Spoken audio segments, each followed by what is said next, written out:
All right. Now, beekeepers say New Zealand needs a new approach to a hive-destroying disease that is leaving those affected out of pocket, uncompensated and devastated.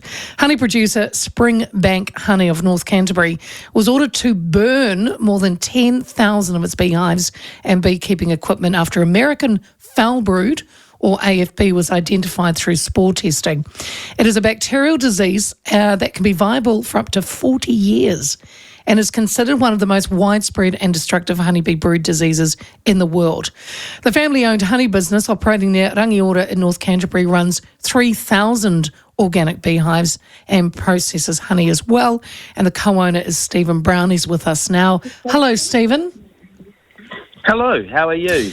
Well, I'm good, but look, how are you? I saw the pictures of you burning the beehives. Absolutely devastating. I'm sorry you had to go through that. Yeah, it was the bee boxes, so we were burning bee boxes out of our storage shed off of the farm with 10,000 boxes there. Yeah, so they were new, weren't they? They didn't have the bees. We had them, new ones and used ones. There was just a thing in there. They didn't find any clinical AFB in that shed. They just found some spores. They did 6 tests. 2 came back positive, and they ordered the destruction. The disease has been in New Zealand for over 100 years. It is not where we will be fighting. We were complying with a biosecurity order from the Pest Management Agency. We don't believe it was done lawfully. The agency in New Zealand has never ever burnt, according to the plan, unless it's clinical disease. Those boxes weren't diseased in any way, shape or form. I just wanted to get it out there. People think they were diseased boxes. They weren't diseased boxes. This is more a personal attack because I've been standing up to the management agency about the way they're going about it and how bad they've been doing and how they've been burning out small little beekeepers. They've been going into people's sheds and all under the guise of the beekeepers are out of control and to stop it and how bad it is. But this wasn't infecting anybody. This wasn't endangering any beehives.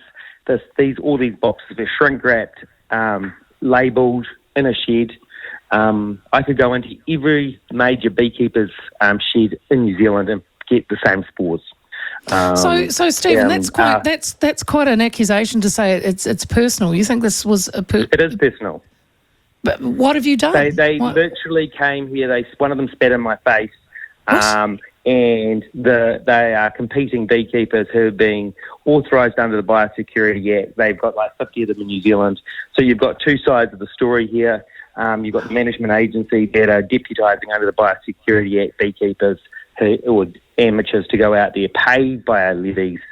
It's supposed to be there to help them, but they've lost control of it and now they're blaming the beekeepers. Wow. They've got about 500,000 abandoned beehives. They've got a massive disease issue in New Zealand. They say there's only got 5%, but that's absolutely garbage. It's gone absolutely through the roof from these abandoned hives. And from beekeepers people who went into the beekeeping in the boom, didn't know what they're doing and now have walked away from it. Never before have we ever burnt beehives or bee boxes without clinical disease. In fact, in the Act, it has to be clinical disease. They did not find any disease there. They just found some spores. Yeah, well, Stephen, somebody texted in and said he was looking forward to hearing what you had to say because the person said, as far as he understands it, under law, a beehive is not considered to be infected with AFB until a single bee in that hive has died from the virus. Is that right? Correct. That is correct. Which never happened to you? They issued a notice to burn bee boxes out of my shed with no clinical disease found. Wow. They had tested one of the samples they said was a clinical. They had as suspected clinical AFB, and it came back as 0 AFB. These people do not even know how to check for AFB properly. So they've got people saying there's AFB that isn't AFB, and then this was purely an attack. There is no reason why you'd ever do this. And in my opinion, it's against the law. If we did not comply with it, what would have happened? I could go to prison or get a fine of over $100,000. The The problem is that under the last National Government, they removed the statement without excuse. So if you do not obey, even if it's wrong and what they said is wrong, under the Biosecurity Act, they can still prosecute you. And I have contacted the Minister's office. Their statement to me was, he's just out of town. They're not doing anything. So we've been in contact with politicians. It's all, we've talked about your case. And I go, you've talked about the case. Here they are. You've got a group of people on purpose trying to attack us. They're saying it's not personal, but it is. And the people who run it do not have any idea of what they're doing. The statement by the head of the agency today that if we have 10 spores, we have to burn it out for the safety of beekeepers is absolutely unbelievably naive. You cannot get the disease unless you have a minimum of 5,000 spores. It has to, and that's only for 1 hour. Just because you have spores does not mean you will get the disease. And on the next note, it's an easily treatable disease. New Zealand is one of the few countries in the world where you don't either use antibiotics or if you had any brains at all, you would actually probably use this new vaccine. You can treat the queen and then no bees get it. You do not need to be burning anything. It's an absolute archaic system where you're going around burning beekeepers out and their livelihoods, where you could just use a vaccine that costs $4 that would completely look after this. This is easy treatable disease. This is not this terrible thing. There's more problems in New Zealand really with varroa and the varroa mite.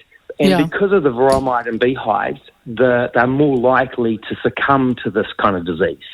Right. Because it is just a bacteria disease. Like you get tummy bug. And just so people know, the honey from hives, if there's a spore, it will not affect them. The honey is great. And our company isn't going out of business. We are a long-standing company. I decided to stand up against them. We also process a huge amount of honey. So we'll process over 1,000 tonnes of honey this year. That's actually our main job. We also have a massive farm. And we're not going anywhere. And we will see that this is going to be fixed. I'd love people to ring their politicians and give them an earful because they're all running for the clouds. This management agency actually stopped in existence a year ago, but it's been stayed alive because it's on the minister's desk. And what's the name of it, Stephen? Like, who runs it? So it's run by, it's called the management agency, but it's actually, it's controlled by the API board, API NZ, which is run now by Nathan Guy, a former minister, who actually was the person it's controlled under a girl called Nia Long, who is ex-MPI, and the chairman of this board is a guy who's an amateur beekeeper who's a consultant in Wellington.